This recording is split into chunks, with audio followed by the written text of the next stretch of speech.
lagi dalam acara jawaban-jawaban Elia yang spektakuler. Selamat menyaksikan. Ya Kak, satu lagi Kak. Kalau dari ajaran Kristen itu percaya nggak Dajjal di akhir zaman itu Kak ya?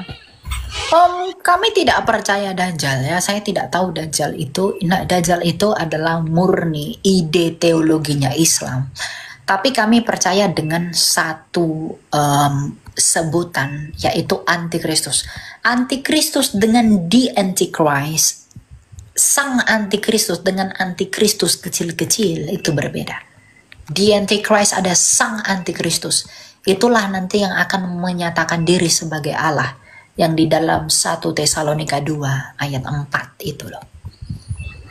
Yang akan membangun bait suci ketiga. Nah, gitu ya. Oke. Ini mungkin terakhir Kak pertanyaan. Ya, silakan. Kalau dari ajaran Islam kan nanti ada namanya hari akhir atau hari kiamat. Gimana kalau dari ajaran Kristen itu percaya nggak dengan hari akhir gitu Kak? Ya, kalau kamu percaya kiamat itu dalam imanmu kan dihancurkan, betul enggak? Ada wah meledak segala macam, bumi ini dihancurkan, bla bla bla, peristiwa-peristiwa gunung meletus, bla bla segala macam. Kalau dalam iman Kristen, kiamat itu tidak dipandang seperti itu. Ya, akhir zaman itu begini. Akhir zaman itu artinya Kristus datang menjadi hakim, dia membangkitkan orang mati, dan kami yang masih hidup ini, tubuh kami ini dalam sekejap diganti menjadi tubuh kemuliaan. Maka kami menyongsong dia di awan-awan. Itulah hari kebangkitan. Orang benar, domba dan kambing itu akan dipisahkan. Orang percaya akan disebut domba. Orang tidak percaya akan disebut kambing. Coba kita baca di dalam Wahyu ya. Bagaimana kiamat itu.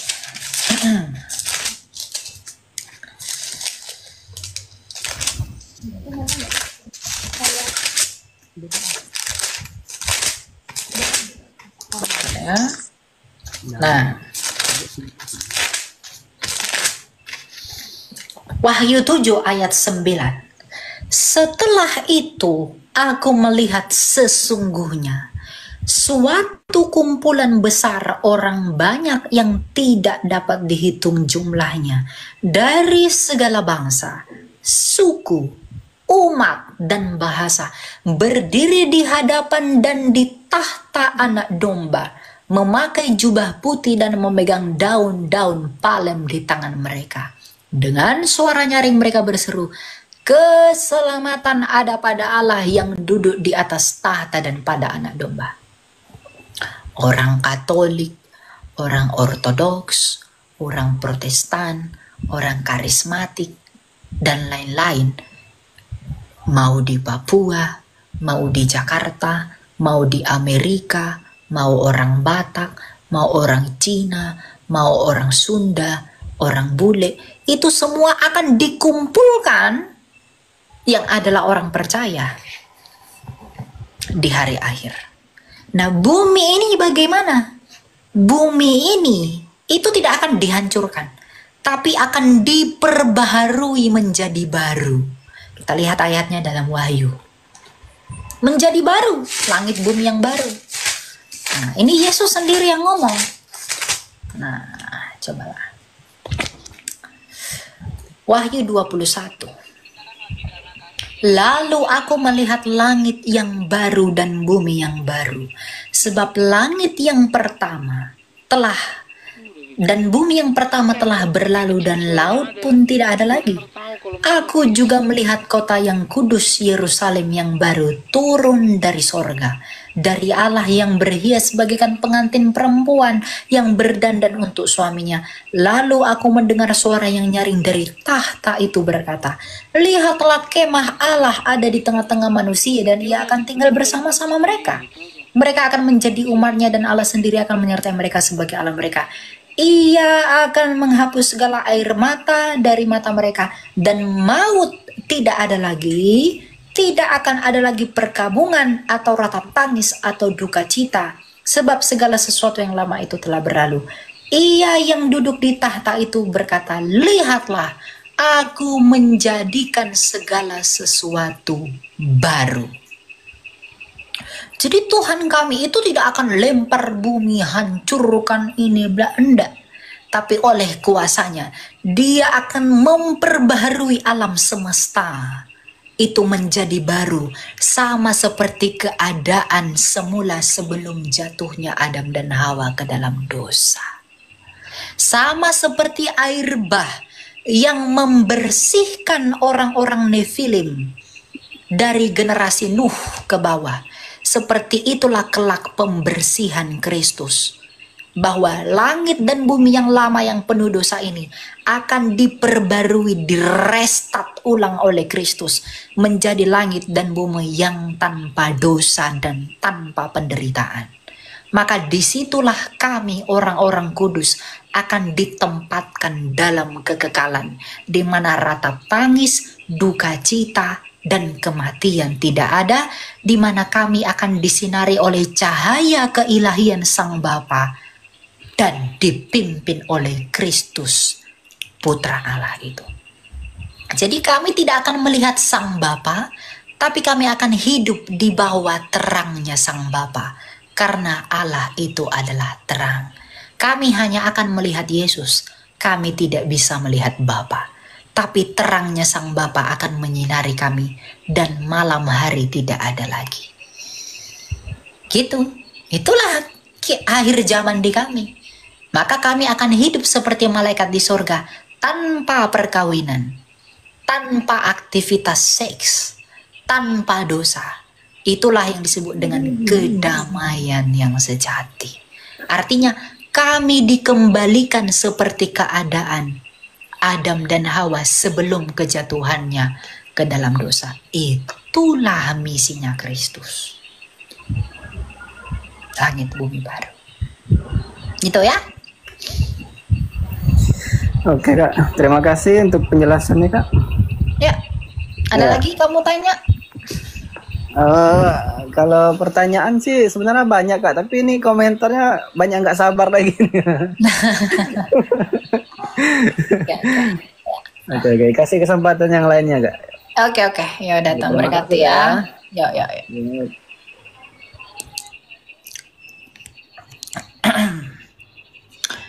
Wah, ada Pastor Cipto ini. Wah, ternyata di atas.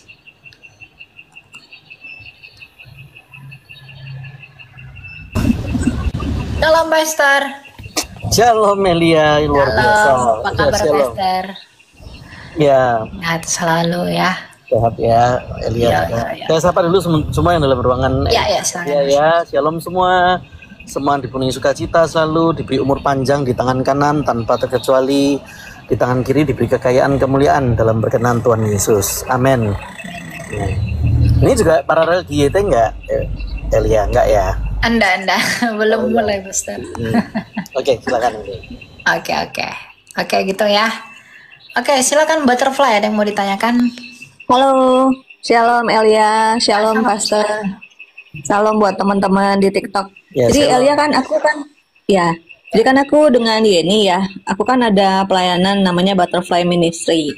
Nah, kalau teman-teman aku tuh banyak kan Muslim, dan mereka suka bertanya ke aku dan aku suka menjawab lah ya, karena buat aku kan kita kan lebih karena kasih ya, jadi kita jawab gitu kan. Nah, ini ada satu pertanyaan dari teman aku yang menanyakan gini, pernah nggak sih Tuhan Yesus, pertanyaannya gini, Tuhan Yesus itu siapa gitu kan? Saya bilang gini, 100% manusia, 100% Tuhan. Nah, correct me if I'm wrong ya Elia ya. Ya. Terus yang kedua, terus pernah nggak sih Tuhan Yesus itu menyatakan, akulah Allah, sembahlah aku. Nah, aku dapatnya itu kan Yohanes ya, yang Yohanes itu waktu Tuhan Yesus sedang di sinagog, terus dia menyebutkan bahwa kalau kamu melihat aku, kamu melihat Allah, kan gitu kan. Ya. Tapi aku cari-cari memang nggak ada sembahlah aku, itu kan nggak ada. So aku bilang gini, Tuhan Yesus itu nggak pernah minta disembah, aku bilang. Jawaban aku ke mereka kan. Terus tapi Tuhan Yesus menyatakan bahwa kalau kamu melihat aku, kalau kamu mengenal aku, kamu mengenal Allah. Nah, aku juga jelasin kenapa kok mau-maunya Allah itu apa istilahnya berkorban buat dosa manusia. Nah, aku kasih contoh yaitu orang tua ya. Misalnya mama saya sakit ya, kami sakit nih, anak-anaknya ibu saya, mami saya bilang gini, daripada kalian yang sakit, mendingan aku yang sakit, merasakan sakit itu daripada kalian, karena cintanya besar. Aku kasih analogi itu. Nah, jadi maksud aku gini. Terus yang selanjutnya, mungkin agak-agak saru atau agak-agak menyebalkan kali ya. Jujur aja aku sebel sih ditanya begini, tapi kan aku minta hikmat Tuhan juga untuk menjawab ya. Ada pertanyaan gini, bahkan dikasih video seorang, mungkin dia dari pendeta kali ya. Pendeta, terus dia convert ke agama lain lah ya gitu ya. Dia bilang gini, loh berarti kalau Tuhan Yesus pernah jadi manusia, mohon maaf ya, berarti dia pernah itu dong oleh si Bunda Marianya waktu umur 2 sampai dengan umur 2 tahun gitu. Maksudku ngerti ya El ya? Maksudnya di apa? Disusui oleh Bunda Maria gitu loh. Ya. Terus habis itu berarti dia pernah dong waktu kecil jalan-jalan ditata-tata, aduh terus jatuh-jatuh. Sedangkan dia Tuhan, lo kok masih begitu? So, aku jawabnya begini, karena aku bilang, satu, aku tidak paham sejarah tentang kekristenan, tapi buat aku iman Kristen itu adalah sedikit tahu lakukan, banyak tahu lakukan, karena iman tanpa perbuatan adalah mati. Jadi lebih penting tuh praktek. Aku bilang ke dia, kalau saya ditanya nomor ayat saya nggak hafal, tapi saya tahu ayat-ayat tentang ini, tapi nggak banyak, saya bilang, karena saya lebih ke praktek. Nah, itu Elia ada tahu nggak sih sejarah kayak gituan gitu, semasa Tuhan Yesus hidup gitu loh. Ya. Nah, terus selanjutnya ditanya juga, umur berapakah Tuhan Yesus menyatakan dirinya sebagai Allah? Nah gitu kan. Aku bilang, nah aku kan nggak hafal ya El. Terus aku bilang, umur 12 tahun waktu beliau memberikan khotbah di sinagog, itu kayaknya yang pertama kali. Ketika mama papanya cari dia, aku ngobrol ke mereka seperti itu ya kalimatnya ya. Ketika papa mamanya cari dia waktu mau pulang dari sinagog, lo kok Tuhan Yesus nggak ada ya? Ternyata beliau sedang ngobrol, seperti sedang berkhotbah, dan orang banyak mendengarkan di sinagog itu, dan mereka bingung. Loh ini anak tukang kayu, istilahnya sederhana, orang miskin, kok lu pinter banget kan gitu ya istilahnya ya. Sedang sinagog ini kan S3-nya teologi ya, dan yang bisa kuliah di sinagog itu hanya orang-orang terpandang, orang kaya, orang cendekiawan kayak Paulus, saya bilang gitu. Tapi Paulus pun bilang apa sesudah kenal Tuhan Yesus? Ternyata padahal Paulus itu kan udah pintar, mulai paling top, mulai paling sadis kalau juga. bisa satu-satu dulu, soalnya saya nanti bingung maksudnya. Oh, oke. Nah, jadi itu dia pertanyaannya. Perkapan Tuhan Yesus menyatakan dirinya sebagai Allah? Nah, itu dia. Dan Tuhan ya. Oke. Nah, oke. Thank you, Elia.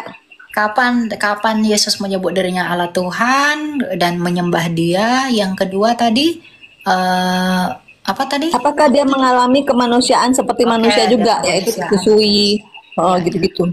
Oke. Pastor mau dijawab, Pastor? Silakan, Pastor. Ya, boleh. Shalom ya Kak Butterfly, Tuhan Yesus sayang Kak Butterfly. Nah, tentu bagi orang yang mengolok tentang Tuhan Yesus kapan mengakui Allah, dalam iman Kristen bukan sekedar pengakuan, meskipun pengakuan itu ada. Dari kacamata pengolok ada 20 sekian nabi. Jajarkan 20 sekian nabi, tidak ada yang berani mengucapkan setegas seperti perkataan-perkataan Tuhan Yesus ini. Di antaranya Tuhan Yesus berkata sendiri, ini bukan perkataan muridnya, perkataan Tuhan Yesus sendiri bahwa akulah Sang Maha Kuasa. Di mana dalilnya? Catat, ada di Wahyu 1 ayat 8. Jajarkan, nabi nomor berapapun ada nggak yang berani berkata begitu? Nabi nomor 21 kek, nomor 7 kek, nomor 24, 25, tidak ada yang berani berkata begitu. Perkataan Tuhan Yesus berikutnya, nanti kita lihat selain dari perkataan Tuhan Yesus, juga dari nubuatan, juga dari kekuasaannya. Sekarang dari perkataan dulu. Banyak firman dari Tuhan Yesus, tapi saya bacakan beberapa aja. Perkataan berikutnya, Tuhan Yesus berkata, sebelum dunia ini ada, aku sudah ada. Ada nggak nabi nomor berapapun yang berani berkata seperti itu? Nabi nomor 4, nomor 10, nomor 24, nabi nomor 25. Kalau dari kacamata iman Kristen, nabi bukan hanya 20 sekian ya. Karena Daud pun bertemu dengan Banyak. ratusan nabi. Tetapi dari kacamata pengolok ada 20 sekian nabi. Maka tidak ada satupun nabi berani berkata sebelum dunia ada, aku sudah ada. Hanya Tuhan Yesus yang berkata begitu. Di mana dalilnya? Catat tegas, ada di Yohanes 17 ayat 5. Perkataan ketiga, Tuhan Yesus sendiri berkata bahwa aku dari atas, kamu semua dari bumi ini. Aku dari surga, kamu dari dunia. Kamu dari bawah, aku dari atas. Semua nabi yang nomor berapa pun tidak ada yang berani berkata seperti itu. Di mana Tuhan Yesus berkata dalil itu di mana? Catat ada di Yohanes 8 ayat 23. Aku dari atas dari surga, kalian semua dari bawah dari bumi. Kita tahu sebutan Allah itu juga adalah sang awal dan sang akhir, alfa dan omega, al awal dan al akhir. Tidak ada yang lebih awal daripada dia, tidak ada yang lebih akhir daripada ia. Tuhan Yesus berkata sendiri, akulah sang awal dan sang akhir. Di mana dalilnya? Ada di Wahyu 22 ayat 13, perkataan Tuhan Yesus sendiri. Di antaranya Tuhan Yesus mengatakan itu. Nah sekarang dari nubuatan. Banyak orang berkata coba cari semua nabi yang manapun yang mengaku nabi terakhir. Mungkin dari Indonesia ada yang mengaku nabi terakhir, Lia Eden zaman dulu. Ada juga orang dari Portugal mengaku nabi terakhir. Ada juga orang dari Arab mengaku juga nabi terakhir, menyempurnakan yang lain. Bagi orang Kristen mudah untuk membedakan mana yang palsu, mana yang tidak, yaitu ada nubuatan tidak. Kita tahu yang di Kristen nubuatan itu perkataan Allah melalui nabi-nabi terdahulu, di kitab-kitab terdahulu. Karena itu nubuatan bagi Tuhan Yesus ada. Kalau kita baca Kejadian 1 ayat 1, oh ya saya belok dulu, waktu saya mengatakan nabi dari Arab, saya tidak bicara agama tertentu, tapi itu kejadian 10 tahun lalu diantaranya. Ada orang ngaku-ngaku nabi dari Arab sebagai terakhir dan punya kitab juga. Ya bagi orang Kristen gampang, tidak bakal percaya kepada orang-orang seperti itu, karena tidak ada nubuatan Allah. Kalau Kak Butterfly mulai sekarang membaca lembar pertama buku Alkitab kita, yaitu buku pertama, pasal pertama, ayat pertama, kata pertama, Beresit, yaitu kitab Kejadian, pasal 1 ayat 1. Dalam bahasa Indonesianya adalah pada mulanya Allah menciptakan langit dan bumi. Perhatikan kata dan di situ. Kata dan di situ dalam bahasa Indonesia sering kita remehkan. Dalam bahasa Ibraninya, dan itu adalah et, yang terdiri dari dua huruf, yaitu alef dan taf. Alef itu adalah alfa, huruf pertama. Taf itu adalah huruf terakhir. Berarti membaca Kejadian 1 ayat 1, membacanya adalah demikian. Pada mulanya adalah alef dan taf. Pada mulanya adalah sang awal dan sang akhir. Itu sejalan dengan Yohanes 1 ayat 1, pada mulanya adalah firman. Firman itu adalah Allah dan firman itu menjadi manusia. Di Yohanes 1 ayat 14. Sebab itulah Tuhan Yesus berkata, akulah sang awal dan sang akhir. Nah itu dari pengakuan-pengakuan. Meskipun kita tahu kekuasaan Tuhan Yesus bukan hanya dari pengakuan, dari nubuatan. Juga selain dari nubuatan, kekuasaannya pula. Sering orang Kristen menyampaikan Tuhan Yesus bisa membangkitkan orang mati. Tapi pengolok suka mengolok-ngolok. Kalau cuma membangkitkan orang mati, zaman modern ada orang berdoa bisa orang mati bangkit. Apakah dia juga jadi Tuhan? Mari kita lihat sekarang kekuasaan yang tidak mungkin bisa dikerjakan oleh orang yang lain. Oleh orang yang cuma orang saja. Yaitu apa? Memerintah nabi-nabi. Tuhan Yesus berkata sendiri, aku berkuasa menyuruh nabi-nabiku. Tuhan Yesus juga berkata, aku berkuasa menyuruh malaikat-malaikatku. Catat dalilnya. Kita tahu pemilik nabi itu adalah siapa? Adalah sang Elohim itu sendiri, Allah itu sendiri. Ya. Kita tahu juga apa yang memiliki malaikat adalah siapa? Sang Elohim itu sendiri. Sembari saya teruskan dulu. Juga dari kekuasaan Tuhan Yesus adalah menciptakan alam semesta. Yohanes 1 ayat 3, Tuhan Yesus berkata, Tuhan Yesus adalah disebut sebagai apa? Sang pencipta alam semesta. Segala sesuatu diciptakan bagi dia, oleh dia, untuk dia. Juga di Kolose 1 ayat 15, ia adalah pencipta alam semesta. Karena itu dari kekuasaannya, dari pengakuannya, maupun juga dari nubuatan-nubuatan itu lengkap. Tidak ada yang seperti Tuhan Yesus berani berkata, aku dari atas, akulah sang maha kuasa, akulah sang awal dan sang akhir. Dan tidak ada yang berani berkata, aku dari surga, kamu semua dari dunia ini, kamu dari bawah. Karena itu malaikat pun, kita tahu malaikat itu pekerjaannya adalah melayani Allah. Nah, malaikat melayani Tuhan Yesus. Matius 4 ayat 11, dalilnya di sana, catat tegas. Kemudian dikatakan juga malaikat menyembah Tuhan Yesus. Dalilnya di Ibrani 1 ayat 5. Catat dalilnya di situ. Di Wahyu 22 ayat 16, Tuhan Yesus berkuasa menyuruh malaikat. Catat dalilnya dari sana. Dalil berikutnya Matius 23 ayat 34. Tuhan Yesus berkuasa menyuruh nabi-nabinya. Karena itu ada pengakuan dari Tuhan Yesus sendiri, ada kekuasaan sebagai pencipta alam semesta, dan juga ada nubuatan dari ribuan tahun sebelumnya dari kitab-kitab terdahulu. Karena itu membaca dari bahasa asli Beresit bara Elohim, itu di situ ada kata dan adalah et. Et itu adalah sang awal dan sang akhir. Demikian Butterfly. Ya. Gitu ya, Butterfly. Kalau mungkin saya mau tambah ya mengenai Yesus itu, di manakah Yesus berkata akulah Tuhan? Dalam Yohanes 13 ayat 13, Yesus berkata, yuk di mute dulu ya. Yesus berkata, kamu berkata akulah guru dan Tuhan, katamu itu tepat karena memang akulah guru dan Tuhan. Mengenai yang menyembah Dia, Yesus adalah orang benar. Kalau Dia tidak patut disembah, Dia tidak mungkin menerima penyembahan. Tapi buktinya, Matius 8 ayat 2. Maka datanglah seorang yang sakit kusta kepadanya, lalu sujud menyembah Dia. Tapi apakah yang sakit kusta itu dimarahi Yesus? Kamu jangan sembah aku. Matius 9 ayat 18. Sementara Yesus berbicara demikian kepada mereka, datanglah seorang kepala rumah ibadat, lalu menyembah Dia.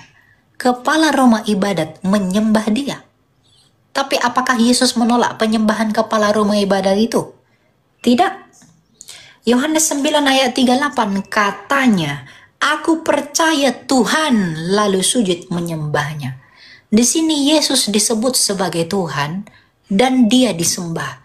Kalau Yesus memang bukan Tuhan dan Dia tidak mau disembah, Dia akan mengatakan orang itu, jangan sembah aku dan aku bukan Tuhan. Tapi Yesus tidak menyangkal itu, malah diperhitungkan sebagai iman. Lalu Matius 15:25. Tetapi perempuan itu mendekat dan menyembah Dia. Apakah Yesus menolak penyembahan itu? Tidak. Matius 28 ayat 9, ini Maria Magdalena. Tiba-tiba Yesus berjumpa dengan mereka dan berkata, salam bagimu. Mereka mendekatinya dan memeluk kakinya serta menyembahnya.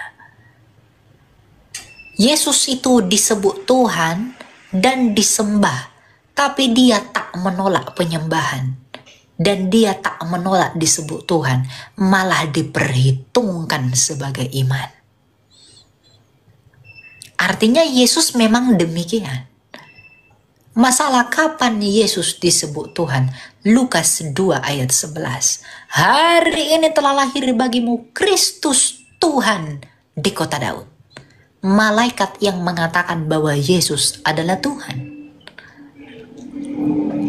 Jadi malaikat sendiri yang bersaksi mengenai Yesus adalah Tuhan. Kemudian ucapan Yesus sendiri. Coba kita lihat di dalam Yohanes 13 ayat 31. Sesudah Yudas pergi, berkatalah Yesus, sekarang anak manusia dipermuliakan dan Allah dipermuliakan di dalam Dia. Dan ini perkataan Yesus yang paling mencekam. Demikianlah kata Yesus. Lalu Ia menengadah ke langit dan berkata, Bapa, telah tiba saatnya, permuliakanlah anakmu, supaya anakmu mempermuliakan engkau. Oleh sebab itu ya Bapa, permuliakanlah aku padamu sendiri, dengan kemuliaan yang kumiliki di hadiratmu sebelum dunia ini ada. Siapakah yang ada sebelum dunia ini ada? Kalau Yesus bukan Tuhan, mungkinkah Dia ada sebelum dunia ada? Kalau Yesus ciptaan, mungkinkah Dia ada sebelum dunia ada? Di hadirat Allah. Wahyu 22 ayat 16, Yesus berkata, Aku, Yesus, telah mengutus malaikatku. Siapa yang berkuasa mengutus malaikat? Adakah nabi yang utus malaikat? Malah di perjanjian lama nabi-nabi itu yang didatangi malaikat. Tapi Yesus berkata, aku mengutus malaikatku. Yohanes 8 ayat 22, Yesus berkata, aku dari atas, seperti kata Pastor tadi. Kamu dari bawah. Aku bukan dari dunia ini, kamu dari dunia ini. Para nabi selalu berkata, demikianlah firman Allah. Beginilah firman Allah. Yesus nggak pernah ngomong begitu. Yesus selalu berkata, aku berkata kepadamu. Yesus nggak pernah bilang, demikianlah firman Allah. Enggak. Kalau Musa berkata, beginilah firman Tuhan. Yeremia berkata, Tuhan telah berkata. Elia menyampaikan, beginilah firman Allah. Nabi-nabi besar berkata, beginilah firman Tuhan. Tapi Yesus berkata, sesungguhnya aku berkata kepadamu. Aku berkata kepadamu. Dia nggak pernah bilang, beginilah firman Tuhan. Enggak. Aku berkata kepadamu. Karena dialah firman itu. Ada nggak nabi yang bisa ngomong begitu? Tidak ada. Ya. Masalah Yesus, apakah dia menyusui juga? Di dalam Ibrani dikatakan, imam besar kita adalah imam besar seperti kita yang turut merasakan kelemahan-kelemahan kita. Karena dia sepenuhnya manusia dan sepenuhnya Allah. Pastilah dia menyusui, makan, minum, buang air. Ya karena dia manusia seperti kita. Kalau dia nggak begitu, ya dia berarti manusia jadi-jadian.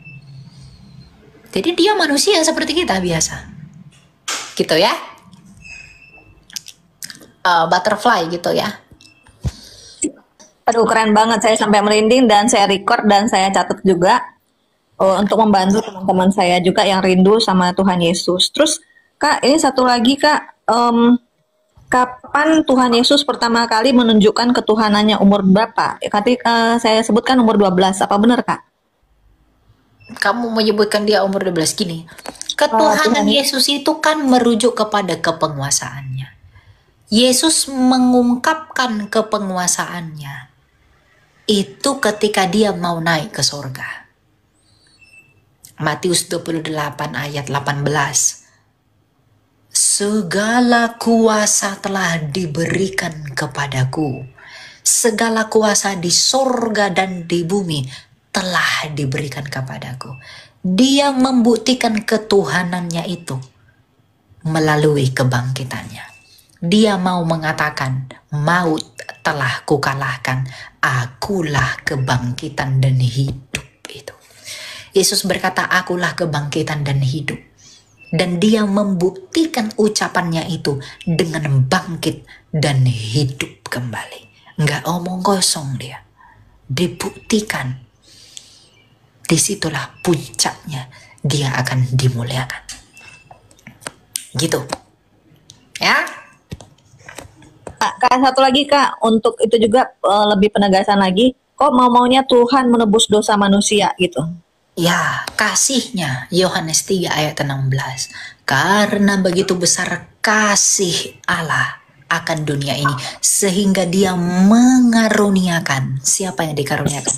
Anaknya yang tunggal, supaya apa? Supaya setiap orang yang percaya kepadanya tidak binasa, melainkan apa? Beroleh hidup yang kekal. Kasihnya membuat dia bermurah hati memberikan karunia. Karunianya memberikan putranya. Di dalam putranya kita tidak binasa, tetapi beroleh hidup yang kekal. Kasih, karena Allah adalah kasih. Kak, ini aku punya teman-teman yang dia tuh nggak ngerti kedalaman kasih Allah. Kalau misalnya kita tahu ya, Kak, dari sejak di gereja kita dari kecil udah diajarkan kasih itu bentuknya gini. Tapi saya ketemu dengan orang-orang yang aku nggak lagi menjelekkan agama lain ya, nggak ya. Aku hanya bergaul dengan mereka dan aku paham apa yang mereka maksud. Karena mereka kan lebih kepada networking kan gitu ya, silaturahmi. Tapi kasih itu kedalaman itu sekuat apa sih sampai Allah itu mau-maunya anaknya tunggal dikasih ke kita yang cuma ciptaan udah bandel lagi dikasih pula. Itu menjelaskannya ke mereka tuh kasih itu seperti apa ya, Kak? Metafornya ya, Kak? Kasihnya Allah itu kasih agape, kasih yang sempurna. kasih yang sempurna telah ku terima darimu. Itu agape, kasihnya Allah. Hanya Allah yang bisa melakukan kasih itu. Kasih itu bukan sesuatu yang substansial, yang bisa diraba, dipegang, dilihat bentuknya. Tidak. Tapi kasih itu sesuatu yang relasional. Karena dikatakan kasih kalau dia mengasihi. Jadi Allah itu adalah kasih. Ketika ada mengasihi, activity relasi. Makanya kekristenan itu tidak berbicara tentang aturan-aturan. Kekristenan itu berbicara tentang relasi di dalam kasih anak dengan Bapa. Kita anak-anak Allah di dalam Kristus anak tunggalnya dengan Bapa kita itu. Kita punya relasi. Kasih yang menghubungkan kita dengan Bapa adalah kasihnya sendiri, sehingga kita bisa terhubung di dalam jembatan itu yang adalah imam besar kita, yaitu Kristus. Tuhan itu nggak mau kita terhilang. Tuhan itu nggak mau relasi kita hilang, di mana Dia di dalam kerajaannya dan kita di neraka. Makanya kasihnya itu dipelihara, relasinya itu dipelihara melalui kasih. Karena sejak semula kita dimulai dengan kasih. Kejadian 1 ayat 26. Kita diciptakan menurut gambar dan rupanya. 1 Tesalonika 2 ayat 13. Kalau kita tidak setia, Dia tetap setia. Karena apa? Dia tidak mungkin menyangka. Terdalam dari seorang Kristen itu relasinya dengan Allah. Kontemplasinya dengan Allah. Tapi harus di dalam Kristus. Karena kasih Allah itu hanya tercurah melalui Kristus. Jadi kalau ada orang tok bilang, oh Yesus itu sok-sok eksklusif. Oh enggak. Kasih Allah justru hanya ada di dalam kasih. Di dalam Kristus. Kan, oh karena begitu besar kasih Allah akan dunia ini sehingga Ia mengaruniakan anaknya yang gitu ya. Sabar gitu ya. Butterfly ya. Luar biasa dahsyat, sudah saya record, nanti saya kasih ke teman saya yang membutuhkan. Thank you Kak. Thank you Kak juga hambanya. Terima kasih. Ya Tuhan berkati. Silakan Yuyu. Oke Kak, terima kasih Kak. Saya Ada yang pengen tahu nih. silakan. Kenapa? Ya, kenapa Tuhan Yesus harus turun ke bumi untuk menghapus dosa-dosa manusia? Ya karena kasihnya. Karena kasihnya. Betul. Yesus diutus? Kenapa harus diutus? Ya karena dia adalah firman-Nya Bapa, maka diutus Bapa keluar dari dirinya. Masuk ke Ya Yesus kan firman Bapa yang di dalam Bapa. Keluar dari Bapa. Makanya Yesus bilang, aku datang dan keluar dari Bapa. Mana ada orang lain bisa bilang aku keluar dari Bapa. Hanya Yesus. Kalau memang Yesus Tuhan, kenapa dia harus turun ke bumi? Kenapa dia tinggal ngampunin aja di atas sana kan? Oh nggak bisa. Pengampunan itu harus dengan nyawa. Nyawa Tuhan itu sendiri yang menghapuskan dosa hamba-hambanya gitu. Nyawa manusia. Karena manusia yang berdosa. Makanya Yesus sebagai manusia, bukan jadi kambing dia. Iya, saya paham tuh, untuk menghapus dosa ciptaan dia sendiri kan. Maksudnya kan namanya ciptaan dia udah penuh dosa. Kenapa nggak dia maafkan aja? Hapus saja semua dosa-dosa. Ngapain dia turun ke bumi? Upah dosa adalah kematian. Berarti Dia sendiri, dengar dulu. Dia sendiri yang ngomong upah dosa adalah kematian. Maka untuk menggantikan kematian itu ya harus dengan kematian. Makanya dia memberikan anaknya. Itu membuktikan Allah kami itu setia kepada ucapannya dan firman-Nya. Kan Tuhan sendiri yang berkata, kalau kamu makan buah itu kamu mati. Pemberontakan itu menimbulkan kematian. Ya maka setiap orang yang berdosa dan yang memberontak itu pasti mengalami kematian. Dan Yesus datang ke dunia ini mati. Itu untuk mengalahkan kematian itu. Agar kematian itu tidak berkuasa kepada manusia di dalam kekekalan. Tapi dikalahkan oleh Kristus. Dibuktikan melalui kebangkitannya. Jadi ketika Yesus itu bangkit, maut, kematian itu tidak bisa menahan Kristus lebih lama. Dia diinjak oleh Kristus. Maut itu dikalahkan sama dia. Makanya ayat Alkitab berkata, di manakah sengatmu maut? Tidak ada. Maut itu tidak berdaya bagi Kristus. Jadi Tuhan kami itu Tuhan yang penuh pembuktian, penuh otoritas. Dia tidak hanya ngomong cuap-cuap saja, tapi tak ada bukti. Dia membuktikan semua. Gitu.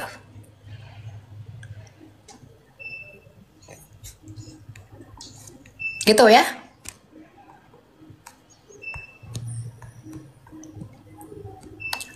Oke.